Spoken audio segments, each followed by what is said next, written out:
Good day, everyone. I am Princess Carla P. Oisan, and today I will be discussing communication letters. And we will explore their types, their purpose, and the proper format.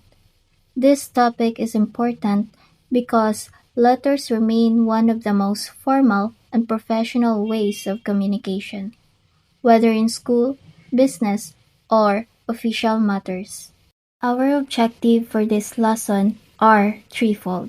First, to define what a communication letter is. Second, to identify at least four types of communication letters.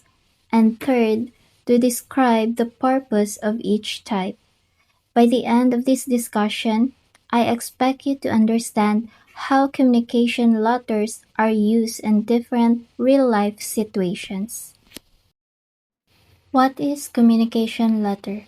A communication letter is a written message exchanged between individuals, organizations, or institutions.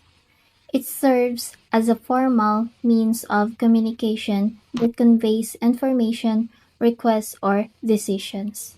It is different from casual message because it is more formal and professional. Its purpose is to convey information, requests, or decisions clearly and respectfully.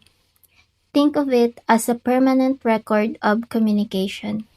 So, there are many types of communication letters, but today we will focus on four.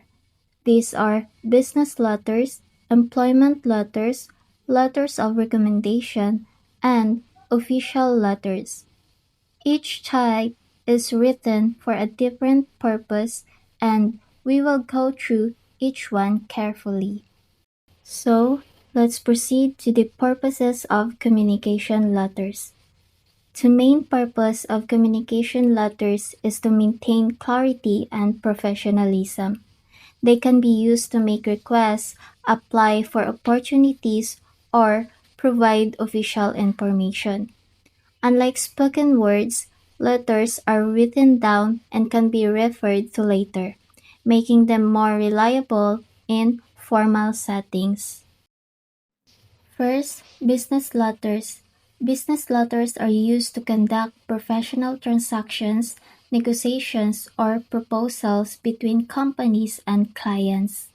For example, a business letter may be written to request a quotation or to offer a partnership.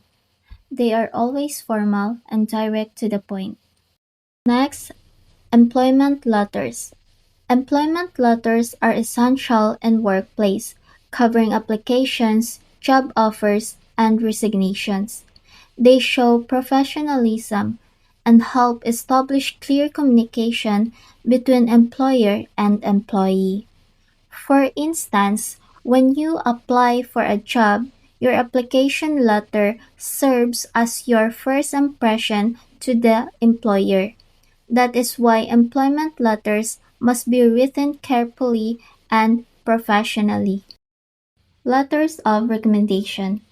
Letters of recommendation are used to endorse or support someone's application for school, work, or other opportunities. They highlight the individual's qualifications, skills, and character to strengthen their chances of acceptance. For example, a teacher may write a recommendation for a student applying for a scholarship. This type of letter highlights the person's qualifications, skills, and character, and it greatly helps increase their chances of being accepted.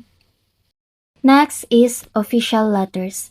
Official letters are written to communicate with government offices, schools, or institutions for formal requests, reports, or inquiries. They provide a structured and respectful way of addressing authorities. For example, if you want to request your transcript of records from the registrar, you must write an official letter. Since these are addressed to authorities, they must be respectful and properly formatted. Let's proceed to format of communication letter. To make a communication letter look professional, we follow a specific format. This includes the heading, the inside address, the salutation, the body of the letter, and the closing. Each part has its own function in making the letter complete and effective. First, let's talk about the heading. The heading contains the sender's address and the date when the letter is written. It helps the recipient to know where the letter is from and when it was sent. The heading is found at the top of the letter. For example, 45 Lapu-Lapu Street, Tacoring City, Sultan Kudarat, Philippines, September 10, 2025. Next, the inside address. The inside address contains the recipient's information. This includes their name, title, organization, and address. For example, Father Jesse P. Paskin, DCC, School President of Notre Dame of Tacoron College, Tacoron City, Sultan Kudarat, Philippines. Next is salutation. The salutation is the greeting that begins the letter. It shows respect to the recipient, such as Dear Mr. Lemana, or if the person's name is unknown, to whom it may concern. This part sets the polite tone for the entire letter. For example, Dear Father Jesse. Next is the body of the letter. The body is the main part of the letter. This is where the actual message is written, whether it is a request, an application, or important information. It should be clear, organized, and divided into paragraphs if necessary. For example, in a job application, you would introduce yourself, highlight your qualifications, and state your purpose. Just like I am writing to apply for the position of English teacher at Notre Dame of Tacoron College as advertised on your school bulletin board.